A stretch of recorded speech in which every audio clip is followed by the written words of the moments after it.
Hey, Steve Yonti here in a private physical therapy clinic because I got encephalitis back in September and haven't been able to do new videos for the Junkyard Crawl. But in the meantime, we figure something's better than nothing. And a lot of people don't realize that we've got something like 330 videos in the channel playlist for the Steve Yonti YouTube channel. So if you're having withdrawal from no new videos, you can actually check out some of the classics that you might not have seen before. And in the meantime, before we get rolling with this, we're going to run a bunch of heavy-duty truck videos in a string of maybe 10 of them. So every day you'll get a good fix of Mack trucks, Diamond T's, Rios, Peterbilts. Well, no Peterbilts, actually. Those are a little too big for the junkyard. But basically Ford and GMC, even Toro Flow V6 diesels. Crazy stuff. So we're going to run those things in the next several days. So please stay tuned to the Steve Maggs YouTube channel. By all means, give us a thumbs up. And quickly, I want to thank Rick DeBrule and Tyler Hoover for keeping the channel alive in December and January and really stepping up. So thanks, guys. Well, roll the tape. Yonti here doing the Junkyard Crawl at Bernardston Auto Wrecking in Bernardston, Massachusetts, with the story of two early Chevy trucks. Now this one here is a 1962 C60, and we know it's a 62 because we see single headlights. 60 and 61 would have quad headlights. This one is a 1957. We know that because it has single headlights. 58 would have quad headlights. So again, the styling of the front of the truck was just as important to the designers of these heavy trucks as it was for passenger cars at Chevrolet and other GM divisions. So the headlights were part of the grille, part of the face of the vehicle, and were a big part of the styling recipe. Now, the one thing about this 1962 is it's the final year for torsion bar front suspension. Now, a little bit earlier on this series, we showed you an oil tanker, another 62. That was a GMC truck, but again, unlike this 57, which has a standard front axle with leaf springs, these have torsion bars. A lot of people say, no way. Well, today, a lot of Chevy trucks since the 80s do have torsion bars up front on the four-wheel drive models. But again, in 60, 61, and 62, if we look here, we'll see right here, here's the upper control arm. No leaf springs, no beam axle. These are the trunnions, and that's the torsion bar right there. This thing goes all the way back down under the cab. It's anchored at the frame, but up here it's allowed to twist. And the resistance to suspension, jounce, and rebound is what gives this torsion bar its spring. Now, these don't have kingpins. These have massive ball joints, which is kind of weird to think there's a ball joint inside of that, which is not usually associated with heavy-duty stuff.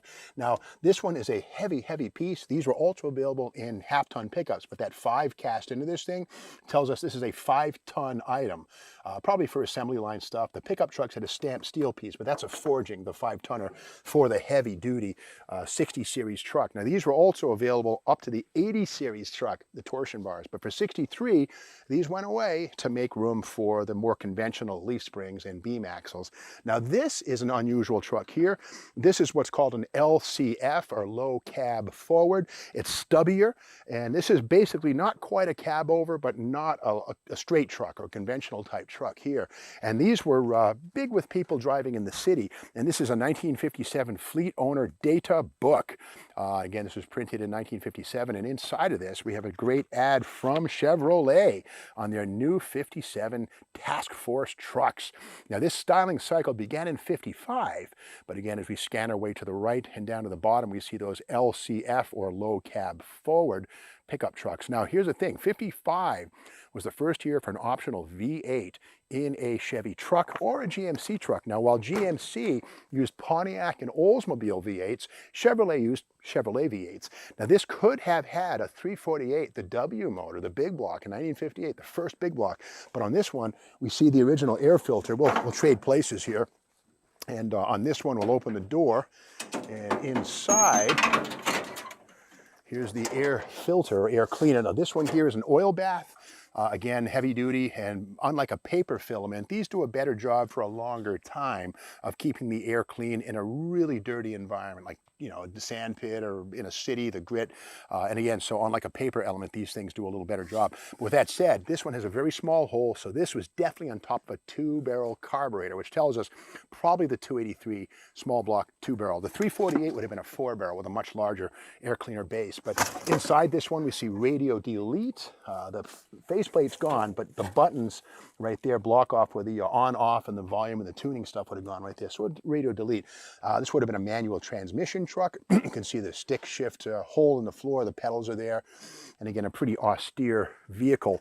One thing we do see on this, one of the hazards of trucking, is that when you get into a collision, quite often the cargo gets loose and compresses the cab. We can see right here, something got loose and smacked that cab. Now, there have been situations where that cargo goes right through the cab and right through the driver. I would bet this guy walked away, but this undoubtedly is the result of some sort of an accident where the load got shifted loose during an impact and smackaroo right there. Now, getting back to this truck here, something we see on this that's kind of notorious are what we call the RH5 style Widowmaker wheels, split rim wheels.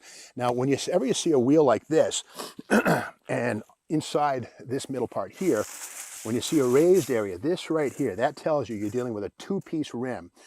These are okay. Firestone, Bud, Kelsey Hayes all made wheels like this, but here's the thing, these were outlawed in 1974. The trouble with these is that in order to mount the tire, you have to get things just right. There's like an 1/8 of an inch flange that must be just right. And on this kind of a wheel with the tire installed, you can't tell if you got it right or not. So when you inflate this, when you get to about 85 to 100 PSI, these run at 85 PSI, not 30, these are truck tires. When you get to 85 to 100 PSI, you have 40,000 pounds or 20 tons of force getting ready to turn you into a jack-in-the-box, and people go through the roof. The employee is in the greatest danger when inflating the tire. If the rim components are not assembled properly, air pressure in the tire can force the rim to blow out and strike a mechanic. So again, this type of wheel that you see right here, this is known as the Widowmaker. Now, these are safe unless they're worn, rusted, or improperly assembled. So again, these are the kind of tires right here. If you have to mess with these things, deflate the tire before you touch it or deal with it. But these have been known in inflated form to blow up randomly because, again, of either wear, rust, damage, or mixing and matching of parts. That's another classic problem too, or again, improper assembly. Now, millions of trucks use these kind of wheels, but after '74, OSHA and of course the DOT made these things very illegal. You can have them, but you just can't buy them new. So again, this is an interesting thing here. This is the first generation mid-50s type pickup truck. And of course, this one here replaced it in 1960 through 66. So again, similar, but not the same. We do see wraparound windshields on both of them.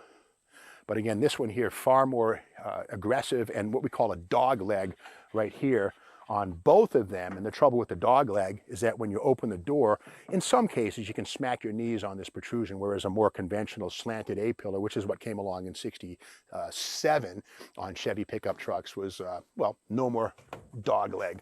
This guy right here. So again, you know, Chevy trucks, here are two of them in a boneyard, a more conventional one here. You know, another thing on this one here, let's take a look at the bed.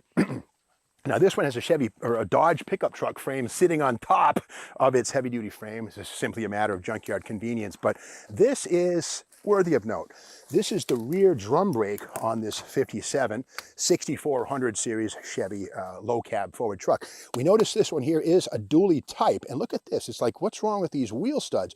We got to remember that on a dual rear wheel axle, the inboard wheel is bolted down with an inboard or smaller diameter stud. The outboard wheel is then fastened down with this. This is actually a male and female type of bolt right here. This actually, the outer nut would trap the outside wheel, whereas the inner wheel is trapped by the smaller nut right here. So this is actually not a screw up. That's actually what these look like underneath these guys. So if you have a socket, a wheel socket for one of these things for a truck, you're going to have one end big, one end small and square to readily deal with these right here. And again, I used to think when I was a kid that dual rear wheels were simply pinched in place by the lug nuts. It's not true. The inner ones are pinched and the outer ones are pinched. That's how you can drive a dually like this with the single inboard wheels and not the outboard. You see that sometimes in the junkyard and stuff like that. But that's the story of these interesting Chevy trucks, not pickups, far larger. But again, these cabs are identical more or less to half-ton and three-quarter-ton pickups. And if these were not as rusty as they are, they would be fair game for restoring a 55 through 66 Chevy pickup truck. But again, these things are pretty well thrashed out, bent and rusted, so they'll probably stay right here. But we hope you come back tomorrow for another video here at Berniston Auto Wrecking, where we're doing a junkyard crawl. See you tomorrow.